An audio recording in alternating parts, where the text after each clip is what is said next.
Okay, so today we're going to talk a little bit about plyometrics, being a kangaroo versus a frog versus a person who are shock absorbing a lot around the knee. Okay, so what I want you to see here is red. Okay, that's the pelvis, this is the knee, this is the calf muscle, and that's Achilles tendon around this area here. Okay, can you see the cursor?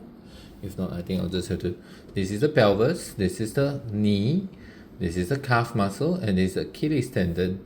Red means that you're using the area to complete the task. Okay, so when I talk about bounding, rebounding, all that is a very energy conservation technique. It allows for a person to run with economy and can do quite a while. Okay, but I also use this quite a lot when a person starts injuring their knee in plyometric movements. Why so? We're going to look at this. When a person is coming down into a jump, their core is engaged, so they land very softly like a cat, and then they absorb through the Achilles tendon.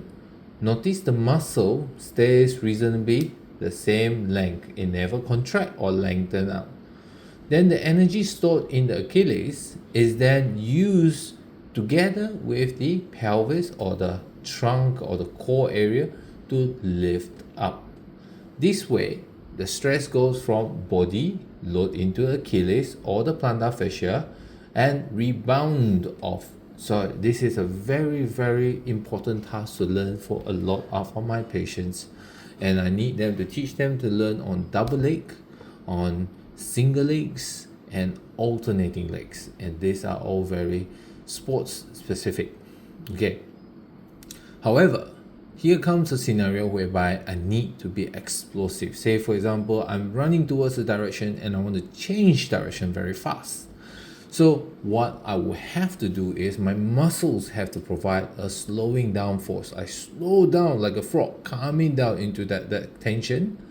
And then I load through the Achilles tendon again and then bounce off through my core. So my explosive come down and then very quickly I come away from it. You notice the curve here is I just come down rather than dropping down. I just come down and bounce off. So this is very important for change of direction practice. So the stress goes from muscle, tendon, and your body will bounce off. So this is where I'm doing box high jump, side lateral hops, skiers jumps, and all that. All that is trying to learn to use these short group to decelerate and then use your core to rebound off. Core can be bum muscle, core muscles, or even the opposite arm as well. Okay.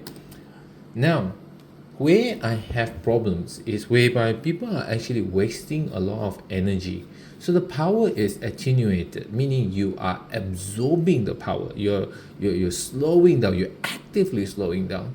So you body lowers down, you land and absorb through your Achilles. However, you push off very hard through your muscles to come up again, because most of the energy is already shock absorbed through all this structure here.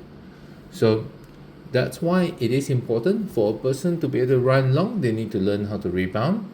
For them to be able to change your direction or accelerate or jump high, they need to be able to learn how to this is counter movement jumps. Okay, but this effort here is called squat jump technique, whereby the body goes down, it's absorbed in the tendons, but then you make a lot of muscular effort to push off again. And notice it's all stressed around this area. So then your calves will get tight, your kneecap gets stressed, and so forth. So that's why the first part of learning sometimes is learning. For some people, it's around the core.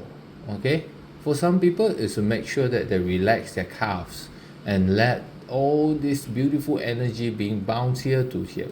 Okay, I'm trying to create a visual application to it, and how it relates to a soft tissue that we're looking at.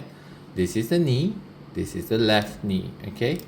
And then where we're looking at is this is the calves, okay? This is the gastroc. It runs, the gastroc runs above the knee joint, okay? So when it's like this, when the gastroc is working hard, it gets tight around this area here. Your knee is in relative bending flexion. When your knee is in relative flexion, because this area is constantly tight through here, then your kneecap will then be angled according to this knee bending in this manner here. So you have a downwardly tilted kneecap, often then presenting yourself with patellar tendon problems, cartilage problems at the bottom of the kneecap, kneecap clicking when you go down into bending. These are the few things that you will notice, but make sure you look out for the back of the knee.